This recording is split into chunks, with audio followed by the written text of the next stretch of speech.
kayo. So ani hata karon makaigsunan sa to ay kaduhang ada to ang devotional no, morning devotional. So dalaygon ang Ginoo nga naabot kita 26 ganina, kaya nahulog ang usa 25. So daghang salamat sa inyong presensya mga kaigsunan. Ug karon at ato do kayo ng panahon ato nang ihatag ni Ma'am Mary ang atong special song.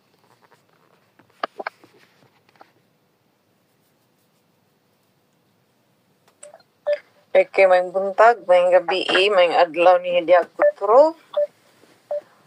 Ato ang sulayan ug makaya ba ni sa atong tingog karong buntag.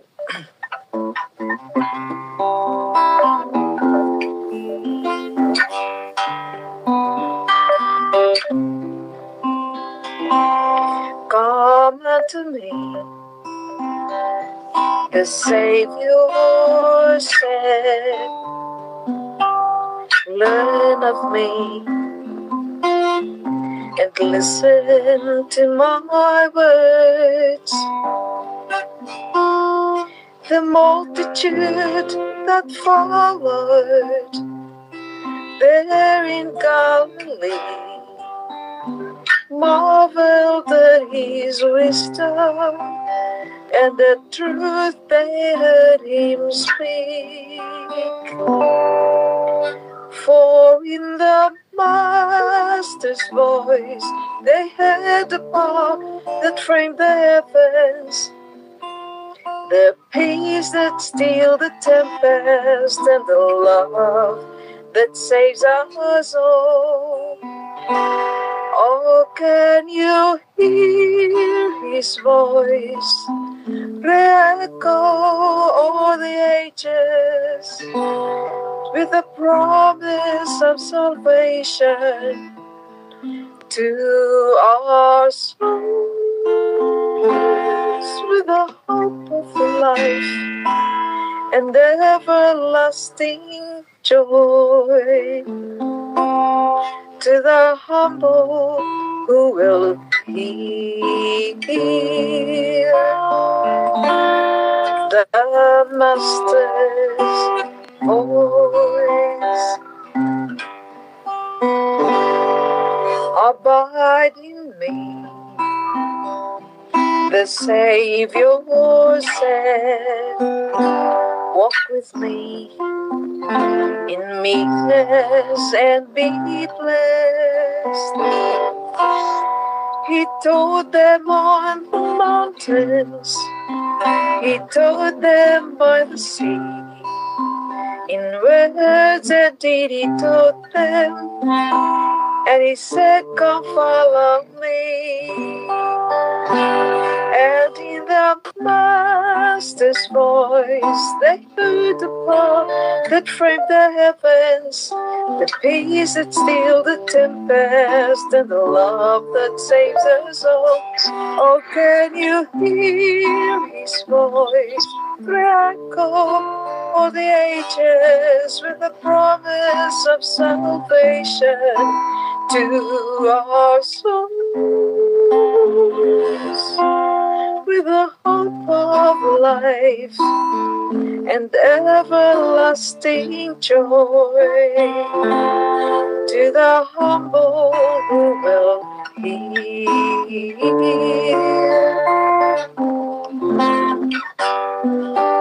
the Master's voice. Oh, can you hear his voice re-echo the ages with the promise of salvation to our souls, with the hope of life and everlasting joy, to the humble who will hear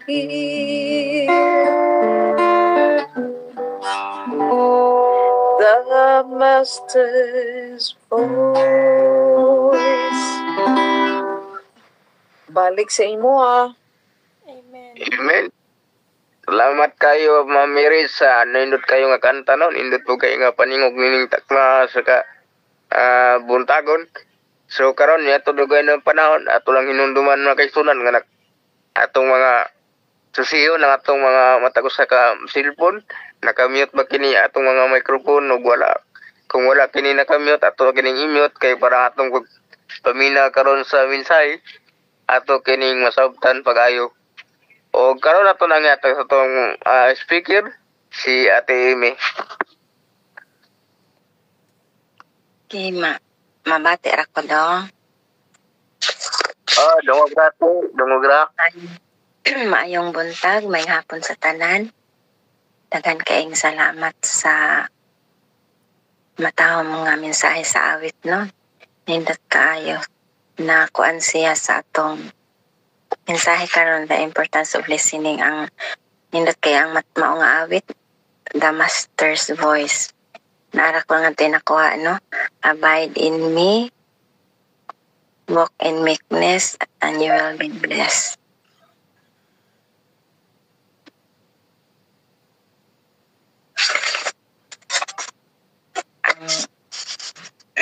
Happy midweek na sa tanan mga kaigsuonan, no? Ang atong topiko karon nga pagaton ani ining kabuntagon may tungod kini sa ang importansya sa atong pagpamati sa dili pa ta magsugod magampo sa ta. Talay ko malulayo na mga Dios na ikastronos kay tasan sa mga langit. Anya kami karon Ginoo magpatalimog sa imong mga pulong. Tapangitan ako Ginoo sa akong pagsulti na sayo ikaw sa kumang kakulangon. Maintan ako kung sari ako sa imong espiritu. Nadili ako ang magasulti kundi ikaw Ginoo. Naot nga masagta na mo kini o among makinabuhian. Sa ilo ami sa among mga sala. Among gitugyan ng kilauman nga magawat. Sa ngalan ni Jesus mga manluluwas. Ang atong kitiks kung karon pagatanan karon nga kabuntagon mga kaigsuonan, no, na kini na sulat sa James 1:19 nag-ingon diri, my dear brothers, take note of this. Everyone should be quick to listen, slow to speak, and slow to become angry. Mani ang gipahinomdom ni James kanato mga kaigsuonan isip mga Kristohanon.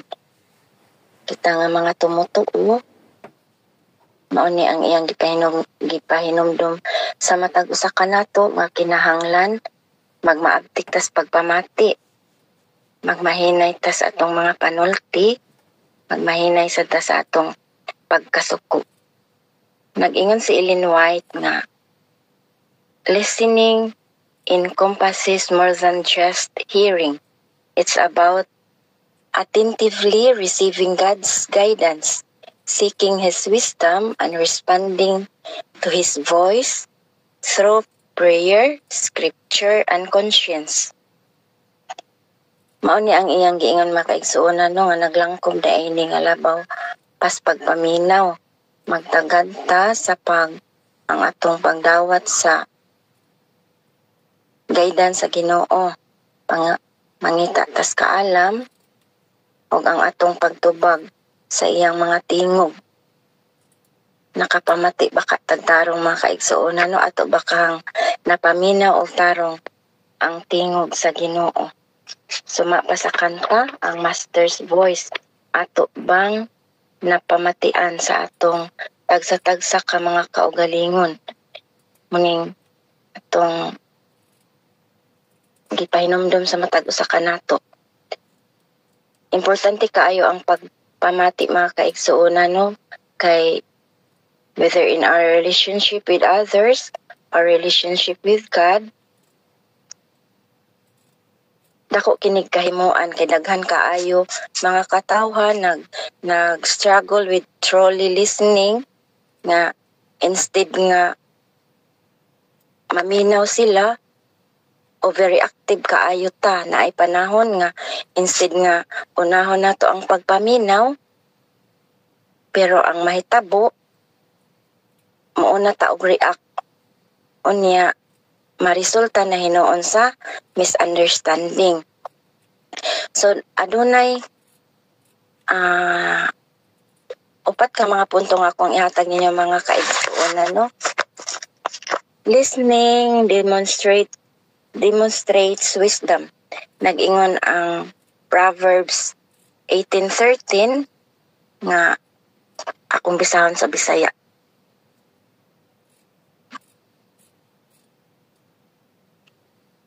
Akarin na lang English day karon mo dan. Ang Proverbs 18:13 mga kaigsuonan nag-ingon, to answer before listening, that is folly and shame. Maghatag og kung mutubag kuno ta mga kaigsuonan, no, nga wala pagali madungog og tarong, usa ka binuang og mahimo makahatag og kaulawan. Muna nga atong i-aplikar sa atong matag usa ka ugalingon nga kung aduna man gayoy sulti, atong i-focus ang atong pagpamati, unya atong reflect ang mga pulong, mga gipangsulti, aron makarespond ta og tarong kay kung diretso rata nga mo react, na dili gyud maayo ang resulta. Kay nag-ingon man nga a good listener gains knowledge and avoid misunderstanding. So mauna ang usa sad sa mga kaimportante ang kamahinungdanon gyud sa maabtikon ta sa pagpamati. Ikaduha nga punto,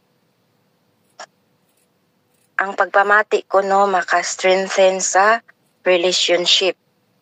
Nag-ingon ang Proverbs 19:20 nga patalinghog sa tambag og dawata ang pahamatngon aron ikaw mahimong manggialamon sa imong kaulahian. Mao ni siya ang gipahinomdom nga makapalig-on dai siya sa relationship, kay magsige lang ta labi na no sa kanabitang sa kaminyoon, sa mga friendship, sa mga trabahoan, kung poor ang atong pagpaminaw, poor listening, makalead siya sa frustration and disconnection. Mauna ang gitambag mga kaigsuonan, no, nga kita maminaw gyud ta pag ayo unya kuan sad gyud mao ning giingon diri sa Proverbs mga kaigsuonan nga magpatalinghog ta sa tambag, dawato nato ang pahamatngon. So gipahinomduman man ta nga maabtik tas pagpaminaw, kay unsa di ay kung ato ni siyang i-exercise, mapalig-on ang usab ang atong relationship, mga relationship, labi na sad ngadto sa atong mga adunay kanang mga kabataan, ato sad silang paminawon sa ilang side, dili pod kay kita nga mga ginikanan magsigira sad ta og dili nato paminawon ang ilang kuan mga side sa atong mga anak. Kung mo kay ginikanan, kita ra gyud magsigig sulti. Ikatulo nga punto mao ni siya nga listening to God leads to spiritual growth. Mao to siya no nga ang pagpaminaw di ay nato sa ang dili ra sa di ay ang atong pagpaminaw nga ngadto sa atong mga isig kaingon, isig ka atong mga kapamilya, mga amiga, mas labing paminaw nato ang pagpaminaw sa Ginoo. Sumapa sa kanta no, ang master's voice. Daghan kaayog mao na say atong kanang kuan ang atong pagpaminaw sa kanang Ginoo. Kay kung dili ta maminaw unsa na lay mahitabo sa atong kinabuhi, dili ta motubo sa atong espirituhanon nga pagkinabuhi. Nag-ingon ang John 10:27, my sheep listen to my voice, I know them and they follow me. ang iyang mga karnero naminaw sa iyang tingog, nailhan niya sila og ning sunod kaniya. Sama sa mga karnero nga naka-recognize sa iyang tingog nga siya ang magbalantay sa marasad kanato no, atong itson ang atong itsunin kanunay ang atong mga kasing-kasing ngadto sa pagpaminaw sa Ginoo. Nag-ingon diri ang Steps to Christ, the Lord speaks to us in His word. We are to listen to His voice and also to the voice of His providence. Maminaw dayta sa iyang mga pulong sa mga kaigsuonan no, sa unsa man nga paagi dinha sa atong pagbasa sa iyang mga pulong sa balaan nga kasulatan og sa iya sa nga gipanghatag nato naa sa day siya no, to the voice of His providence. Ingon ana ka nag-emphasize pud siya mga kaigsuonan no sa ka-importante pud sa pagkinahanglan sa pagpaminaw sa tingog sa Ginoo nga naasad siya mga circumstansya nga ihatag kanato gialaw niya nga mahitabo na siya sa atong kinabuhi usa sa diay na siya ka pamaagi mga kaigsuonan no nga ato sa diay siya kanang mapaminawan ana kay kuan diay na siya mga kaigsuonan usa sad na siya ka pamaagi nga nakig-istorya siya nato.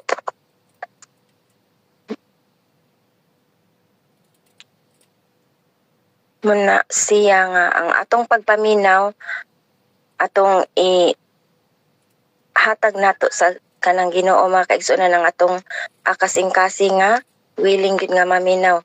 A listening heart is a heart open to God's wisdom and direction.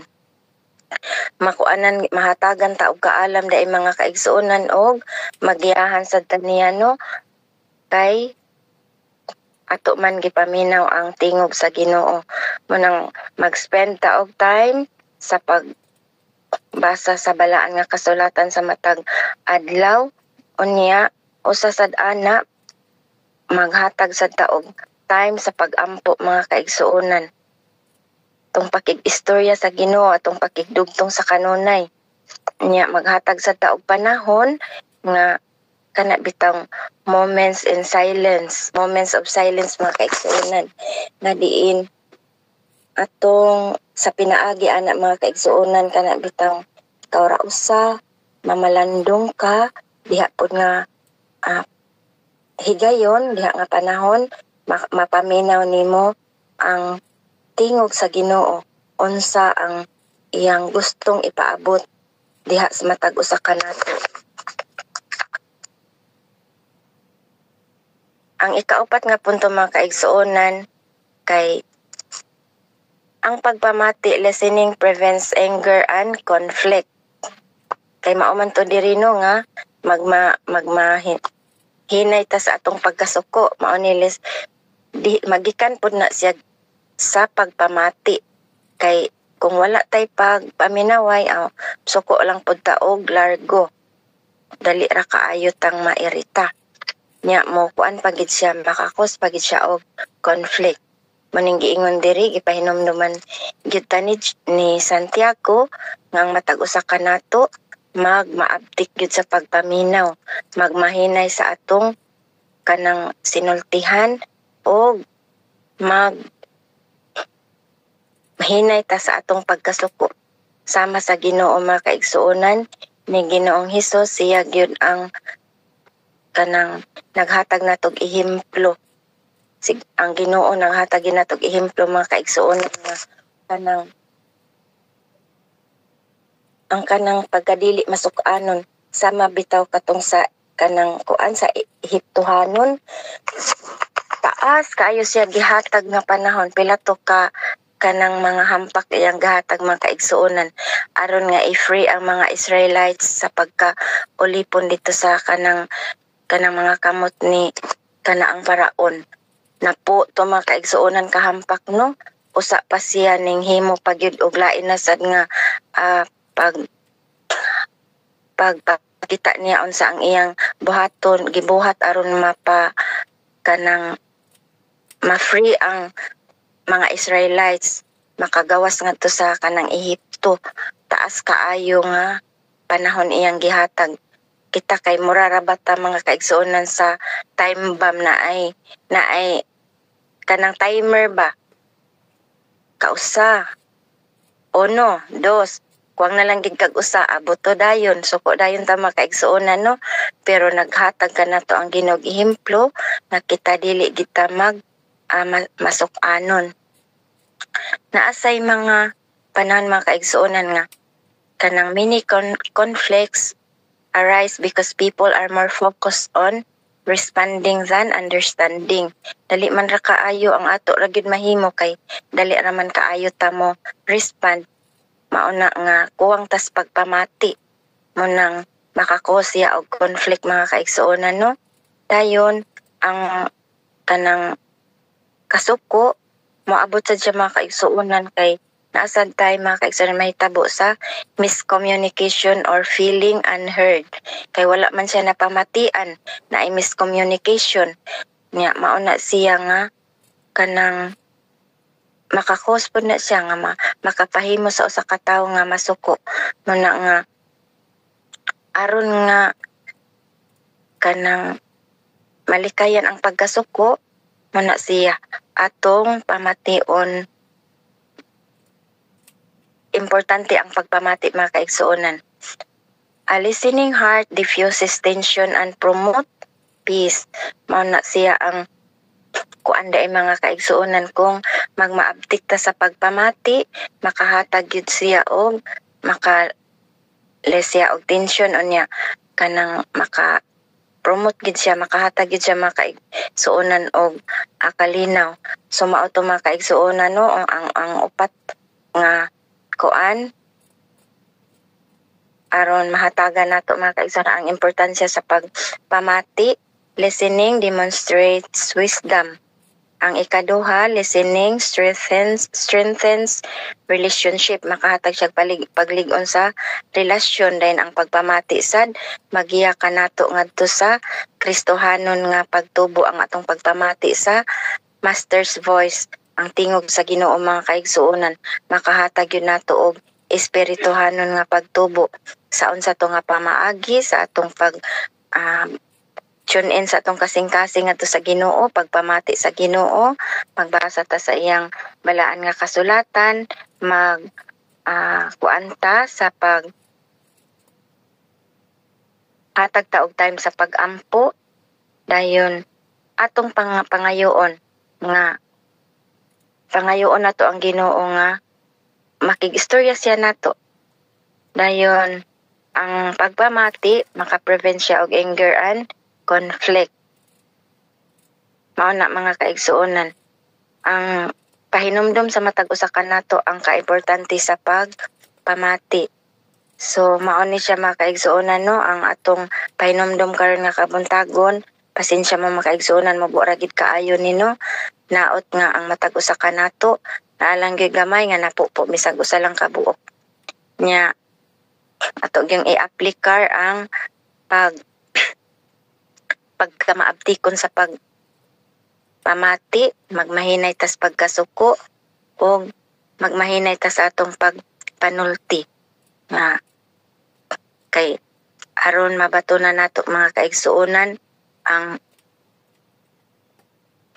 isip nga Kristohanon, ang atong mga linihukan og sinultihan mahimong kahimutan ngadto sa atubangan sa Ginoo.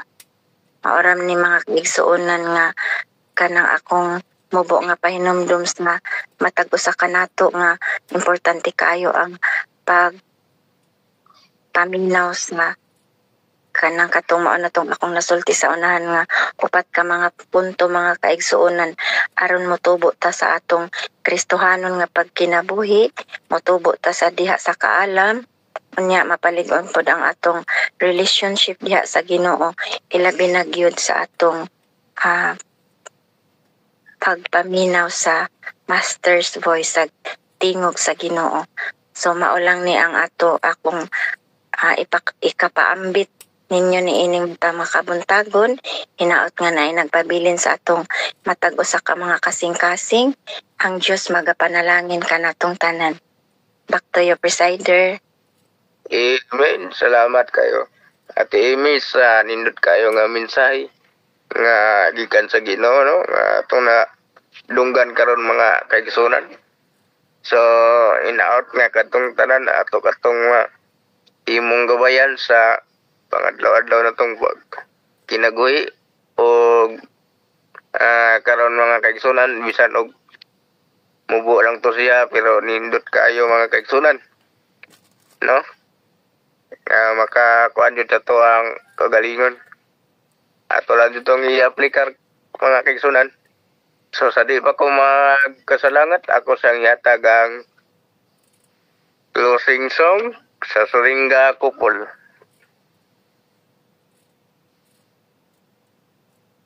Aming buntag, no? Ako rang usa kay bulag mis ako ang pares ron na ako dari sa Kamutis na siya to adeso sa Danau. Dagang salamat di sa message, no? Sa Star Emerita. Ang akong pagkakantahon dari kay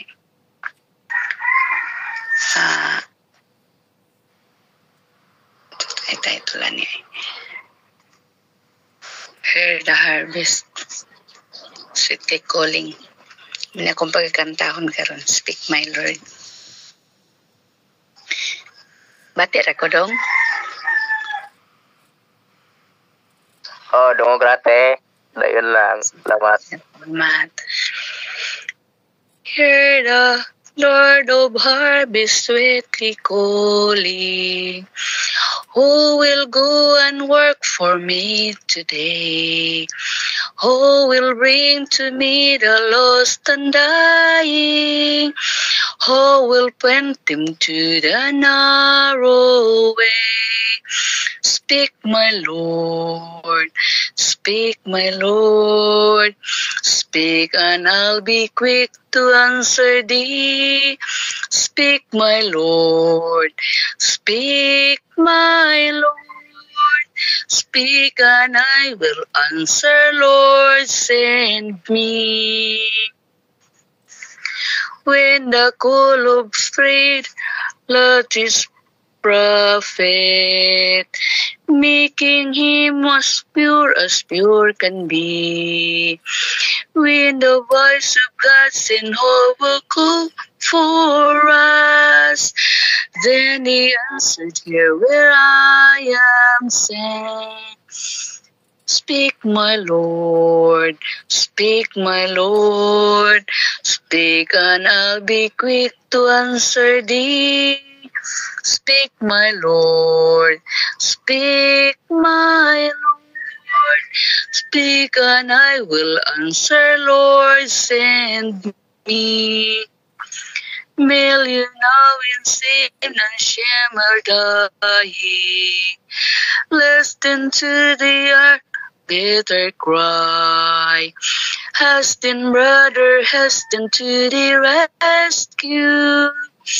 Quickly answer, Master, here I am. Speak, my Lord, speak, my Lord, speak, and I'll be quick to answer thee.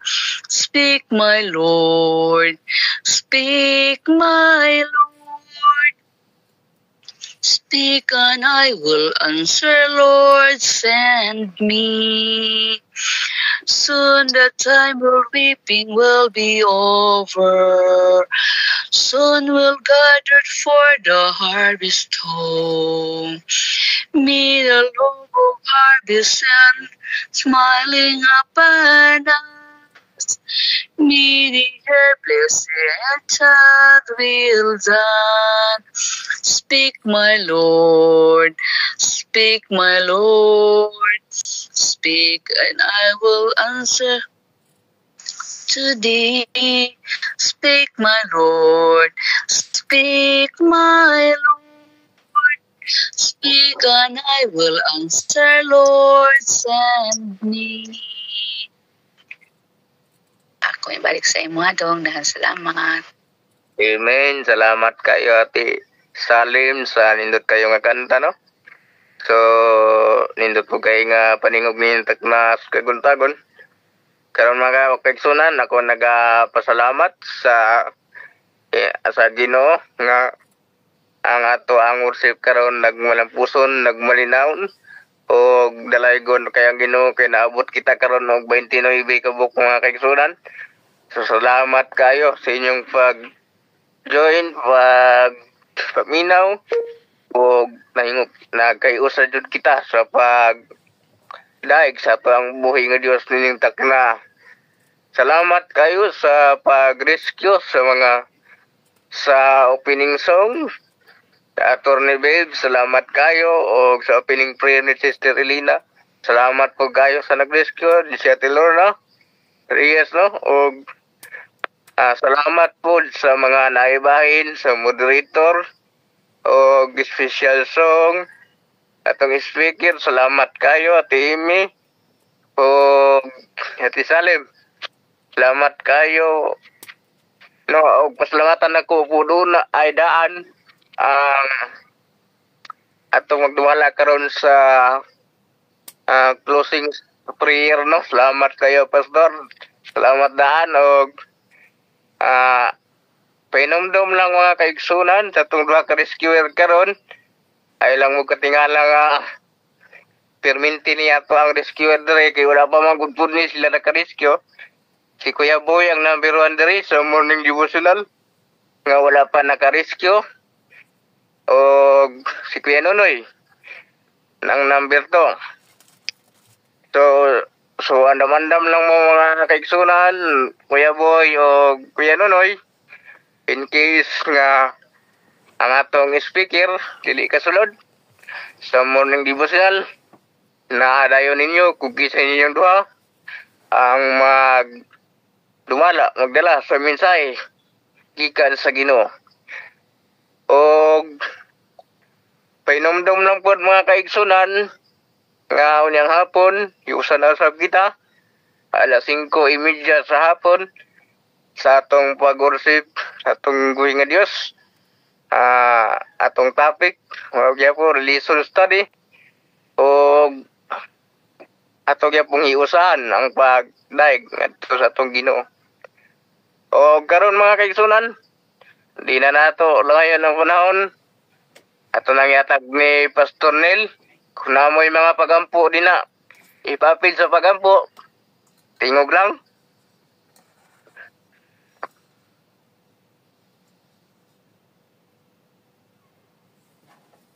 Okay, maraming Go ahead. Nay akong pagampo nga nay akong bisita nga moabutay hinaut unta nga walay mga distraction, walay mga babagba. Lagi ulitaw. Kana lang Pastor. Ulitaw na nga bisita. Sige. Pastor Neil, akong ipapil o pag-ampo ang maabot nga krusada sa akong anak nga nasa Pasay nga nag-apil sa 1,000 missionaries sunod simana. Salamat. Kisa ni Sister Salim? Ikaw ni Pastor. Okay, Pastor. Okay, thank you. Oh, wow. Congrats. Pastilan kanindot anak nga bata. All right. Kita magdugay kay ang uban ninyo manarbaho pa in taon. Kung iduko ang atong mga ulo alang sa atong pag-ampo, Ginoong Dios, pagkadako sa panalangin nga among nabatnan karon niining sayo sa kabuntagon sa mga nindot nga mga mensahe, sa mga awit, sa mga pag-ampo, labi na gyud sa gibulay-bulayan namo nga teksto sa Unuhuan 5:21 nga naga awhag gyud kanamo in taon nga maglikay gyud unta kami ni anang mga porma sa pagka Dios nga dili makita nga maoy makapamulag ug maoy makapa babag sa among tinguha og among intensyon alang sa pagsimba o paghimaya kanimo. Maluoy ikaw, Ginoo. Ginloy ang among mga kasing-kasing sa dagta, sa mansa, sa sala. Walay lain nga sabon nga makalimpyo. Walay laing Clorox nga makakuha sa mansa sa among sala, kundili ang imo ragyong bililhong dugo nga giula mo dito sa Krus Kalbaryo. Mao nga maluoy in taon ka sa paghinlo o pagpasaylo sa tanan amo nga mga sala. Nabuhat ka na namo sa among pagpanulti, sa among pangunahuna, ug sa maluoy in taon ka sa pagpasaylo ka namo. Ug kadtong sala nga wa gyud may mabalog, kanus-an namo nabuhat ug di namo nahibaw-an ug kanus di namo nabuhat. Panluoy ka sa paglimpyo ug pasaylo ka namo, Ginoo, kay sa human nimo kana kinasing-kasing akong naghangyo sa tanan nga niya. Gidala nako ang mga iyango sa imong mga anak. Pero una sa tanan, kami lagi tanan pasayloa. Kadtong kinasing-kasing naghangyo kanimo nga imong pasayloon. Pasayloa kami karon aron kining akong pagampo. Di gyud mahimong kawang kundi adunay dako nga kalampusan ug kahimuan sa among gihimo. Si Sister Elena na iyang gipaabot nga bisita. Hinaot nga walay mga hasol o mga pagbabag, mga paglisod-lisod o mga kakulian in taon nga maabot dayon ang iyang paabot na bisita nga mahimong usa ka katumanan sa iyang mga pangandoy nga magkita sila o magmalipayon sila sa dihang magkita sila. Hinaot nga dili unahon nilang ilang kaugalingong kalipay kundi sa pagkita nila ilang ihatag ang himaya o pagpasidungog kanimo nga wala nababagi ang ilang mga pangandoy o mga tingwa nga magkita sila. Yes, Lord. Ginoo, ikaw kamaayo in taon sa handom sa pinanggang inahan o pinanggang amahan sa usa ka bata nga naron sa Pasay tungod sa iyang pagkumit sa iyang kaugalingon alang sa 1,000 missionary. Ginoo, gusto ko mo congratulate ni ining mga ginikanan. Usahay ang mga ginikanan, di gyud sila gusto nga ang mga bata nila mo apil ni ini kay di sila gusto nga maglisod-lisod, di sila gusto nga magutman, di sila gusto nga mamiligro. Apan salamat ni brother and sister Daringa nga ilang gitugutan ang ilang anak. Mao nga nagpaampo sila nga anaunta sa kanang safety o kanang walay peligro nga kahimtang o sa dapit din siya nagabuhat. Mataguan mo siya gikan sa mga dautan nga mga tao, mataguan mo siya gikan sa mga disgrasya, mataguan mo siya gikan sa mga unsapa nga mga kalisod. Di man malikayan nga naa man kabahin sa among pagpaabot labi na gyud kung mag-join kami sa imong buhat ana-ana ang mga kalisdan na pandili ka na mo'y makababag sa iyang tinguha nga mag-participate ug moapil alang sa pagpakaylap pagpadali sa imong buhat aron magabalik na ikaw. Inumdumi si Ma'am Migs, Ginoo. Pinalangga nimong anak mahigugmaon nga asawa, mapinanggaon nga inahan. Nangandoy gyud siya ang iyang mga pinangga sa kinabuhi, iyang pinanggang bana og duha ka mga anak. Nga unta Ginoo kayo di naman gyud wala beyond her power. Naara gyud kanimo ang pagpahumok og pag-usab sa mga pagbati og mga hunahuna niini iyang mga minahal sa kinabuhi. Mao nga kanunay gyud niya ipaampo. Mao nga di gyud mi muundang hangtod nga kanang maong mga ngalan nga naanalista imong ihatag og i-grant in town.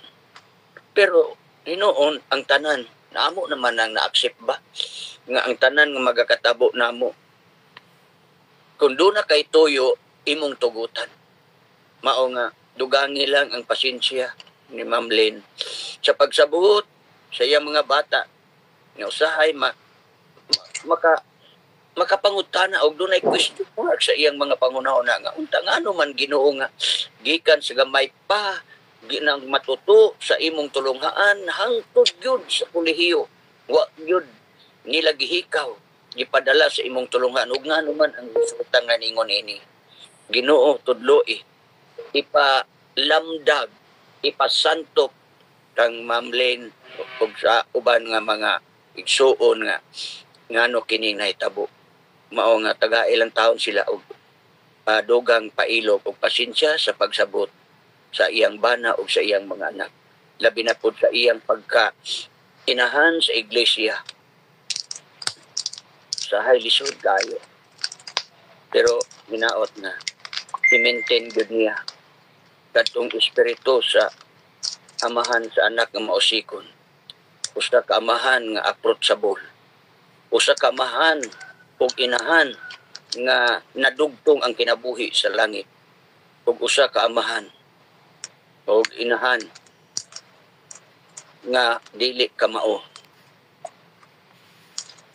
mudumot dili ka mao nga nagbutang og utlanan sa pagbalik unya sa mga anak nga nagwala sa pag-alagad wala gibali ang kabaho wala gibali sa amahan ang wala na sa kwarta wala gibali ang hitsura gi-accept gigakus gibistihan gisingsingan gisapatusan mauunta na nga espiritu nga kun dunay mga anak sa iglesia nga magbalik dili unta maabot sa una-una namo nga na po ning balik-balik na po ning samukan sa iglesia dili unta na mao kay inahan ang amahan kami sa iglesia nga mahimong pursabol madugtong ang kinabuhi langit ang bata na sa luha nakasala ako sa langit ug nakasala ako kanimo mao nga una sa mga anak nga nagpalayo ug makabalik. Maluoy ka pagpanalangin sa salim ug sa iyang